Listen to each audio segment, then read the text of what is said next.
Koneksi antar materi perjalanan pendidikan nasional. Perkenalkan, saya adalah Nurmiati, mahasiswa PPG Prajabatan IPA 7 Universitas 11 Maret Surakarta. Pendidikan nasional memiliki dasar-dasar pendidikan Ki Hajar Dewantara sebagai filosofi dan pendidikan nasional sebagai pedoman. Pendidikan adalah tempat menabur benih-benih kebudayaan masyarakat. Perjalanan pendidikan nasional sebelum kemerdekaan. Saat itu tidak ada sekolah. Masyarakat hidup sengsara dan menderita. Pada tahun 1854 muncul sekolah kabupaten dan sekolah Bumi Putra. Gubernur Jenderal diperbolehkan untuk mendirikan sekolah Bumi Putra untuk rakyat.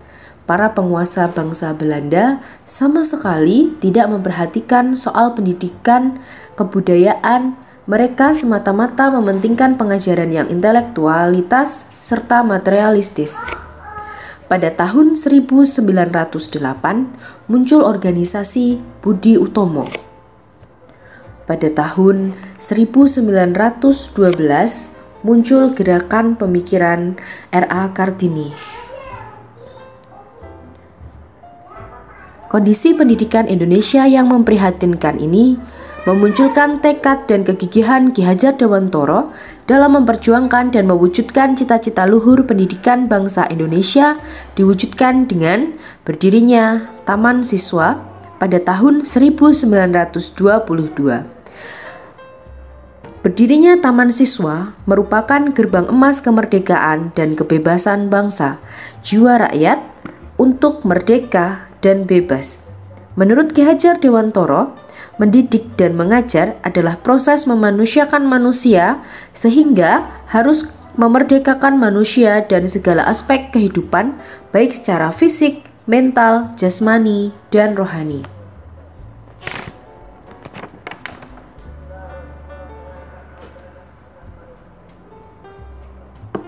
Raden Mas Suwardi Suryaningrat atau yang lebih dikenal sebagai Ki Hajar Dewantara merupakan sosok penting dalam dunia pendidikan, terutama pada saat pergerakan kemerdekaan Indonesia, termasuk yang paling menjadi perhatian dari Ki Hajar Dewantara adalah bidang pendidikan. Sektor pendidikan yang semula diharapkan dapat diperuntukkan bagi seluruh rakyat, namun pada kenyataannya yang mampu menempuh pendidikan hanya sebatas orang Belanda dan para bangsawan saja. Dalam hal ini, Ki Hajar Dewantara mengakui sebagai bagian dari didikan Barat karena mendapatkan akses sebagai keluarga bangsawan.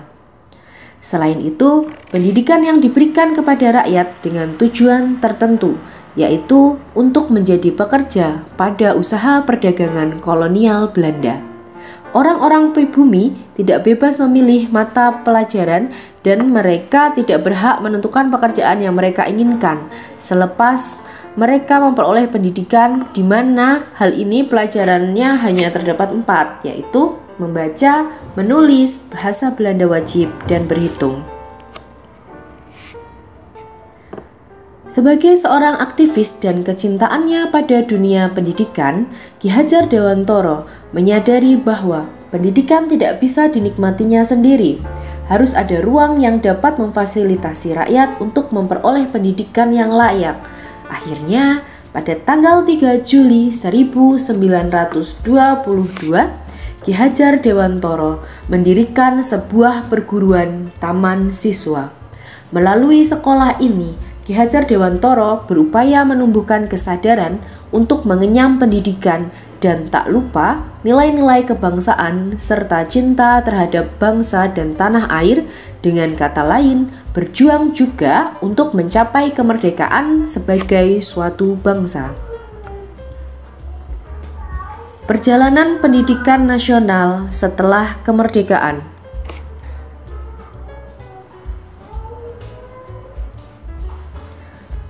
Pendidikan adalah sebuah tuntunan terhadap kekuatan kodrat peserta didik agar dapat mencapai keselamatan dan kebahagiaan setinggi-tingginya sebagai manusia dan anggota masyarakat. Oleh karena itu, pendidikan seharusnya berpihak pada anak sesuai dengan konteks sosial budaya dan nilai-nilai luhur Indonesia.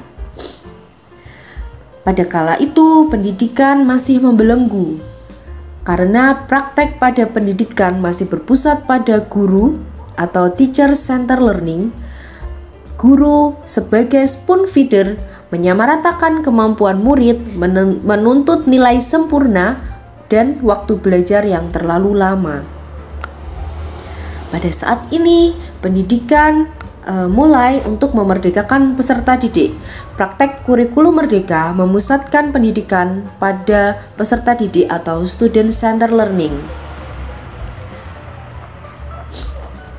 Presiden Indonesia Joko Widodo melalui Kementerian Pendidikan dan Kebudayaan telah berupaya saat ini untuk menghidupkan kembali konsep pengajaran dari Ki Hajar Dewantoro dengan menggerakkan paradigma baru, yaitu Merdeka Belajar.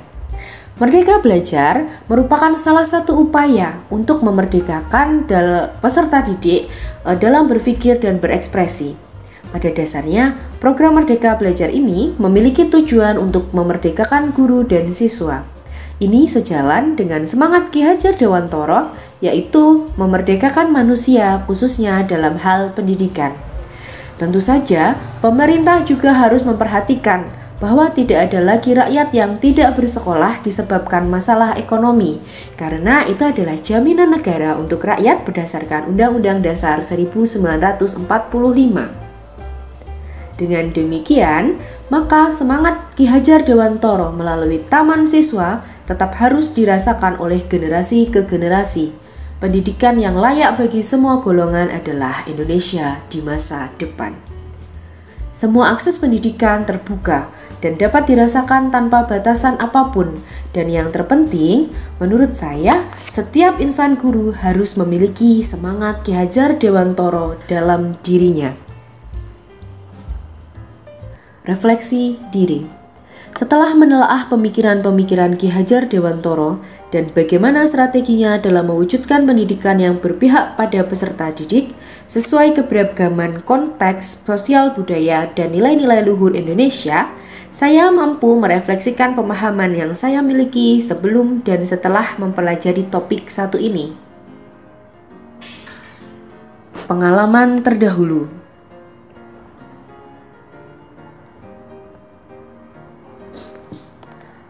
Saya menyadari bahwa praktek pembelajaran di kelas yang pernah saya dapatkan saat itu cenderung pembelajarannya berpusat pada guru. Kurang diajarkan budaya lokal, kami kurang dikenalkan tentang budaya lokal.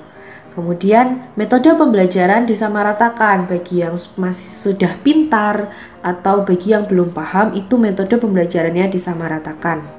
Dan pembelajaran masih berorientasi pada hasil belajar, yaitu nilai yang tinggi. Pengetahuan baru yang diperoleh setelah mempelajari materi perjalanan pendidikan nasional, saya mampu memahami peran guru sesuai dengan semboyan yang dicetuskan oleh Ki Hajar Dewantoro, yaitu Tutwuri Handayani, di mana hendaknya guru bisa menjadi seseorang yang bisa dijadikan teladan atau panutan bagi peserta didik, membangkitkan semangat atau motivasi, dan menjadi fasilitator belajar bagi peserta didik. Dapat disimpulkan bahwa tugas guru tidak hanya mengajar atau mentransferkan ilmu, tetapi juga mendidik atau membentuk karakter dan perilaku siswa.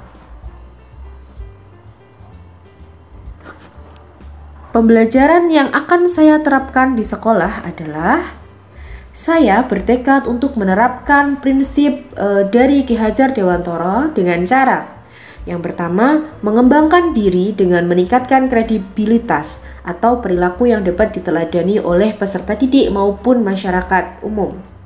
Kemudian, saya akan memahami keberagaman siswa karena setiap siswa itu memiliki potensi yang berbeda-beda. Saya akan melibatkan siswa secara aktif dalam proses pembelajaran supaya pembelajarannya tidak terpusat pada guru, tapi peserta didik ikut aktif dalam proses pembelajaran tersebut sehingga dia akan menikmati proses pembelajaran itu, tidak terpaksa. Kemudian saya akan menerapkan strategi pembelajaran yang mengakomodir karakteristik, minat, dan bakat peserta didik. Dan saya akan menanamkan budaya lokal dalam proses pembelajaran yang berlandaskan profil pelajar Pancasila. Sekian, terima kasih.